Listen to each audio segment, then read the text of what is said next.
Welcome to New Hampshire's Business. I'm Fred Coker. Paid family leave. New Hampshire's about to get a plan, and here's what's in it.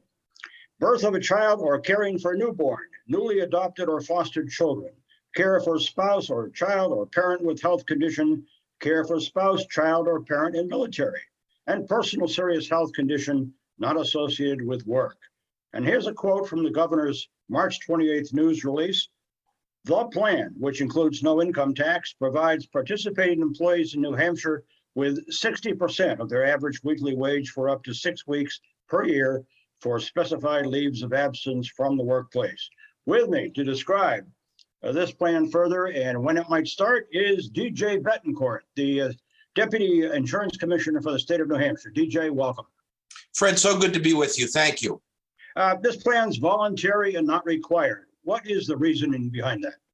Sure. Well, as you said, Fred, this is a voluntary opt-in benefit for both businesses and employees. This is a private market, voluntary paid family leave product administered by a commercial insurance carrier. This is a unique approach that does not currently exist in any other state in the country. But this structure leverages our state employees to be the foundation of our program's risk pool, which we are then using to extend coverage to businesses and individuals in New Hampshire.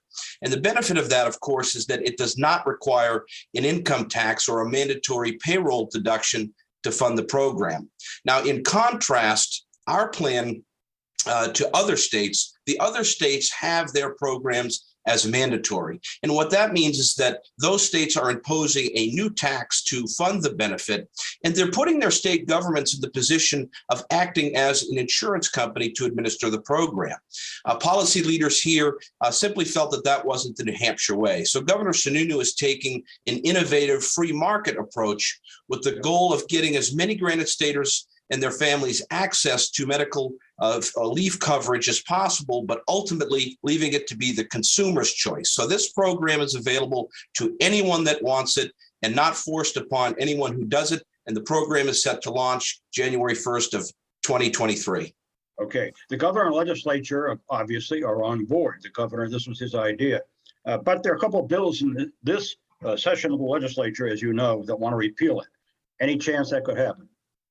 No, I mean, the reality of it is that a viable paid family leave program for New Hampshire has been an unsolved puzzle for a decade. There's been a lot of wrangling around this, but this proposal is an innovative and pragmatic approach that addresses a public policy challenge in a free market way. And so the bottom line is that the repeal effort isn't going anywhere.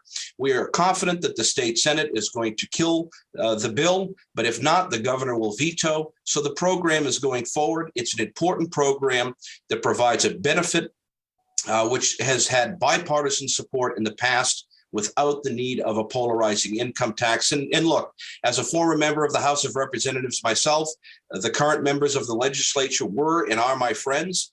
We simply have a difference of opinion as it pertains to this program. You're out to bid to insurance companies already. Any interest, and what would it cost the state? Sure, absolutely right. The RFP went out on Monday, and there has been interest from insurers. We know that because they've called the insurance department and we've talked with them. We've answered questions they've had. But as you may recall, Fred, a few years ago, we put out what we call a request for information. So we were asking the industry, provide us with some feedback as to what you think of the structure. And we got almost a dozen responses from industry, which indicates a strong interest there. Okay. So go ahead, Fred, I'm sorry. And what would it cost the state, briefly? So the cost of the state, we're estimating to be under $2 million, which represents a fraction of 1% of what the state pays in overall benefits for our state employees. And so therefore, this is a pretty small investment for the benefit of a program that's going to positively impact granite staters in a substantive way. Well, we thank you for that explanation. My thanks to DJ Betancourt, New Hampshire's Deputy Insurance Commissioner, for this briefing on the Granite State Family Leave Plan, which is what it's called, right, DJ? That is correct, sir. This briefing will be posted on WMUR.com later today and all this week. Now, next week, New Hampshire's Business is going to profile a New Hampshire humanitarian effort for Ukraine that you'll find useful if you want to do something for that war-torn country.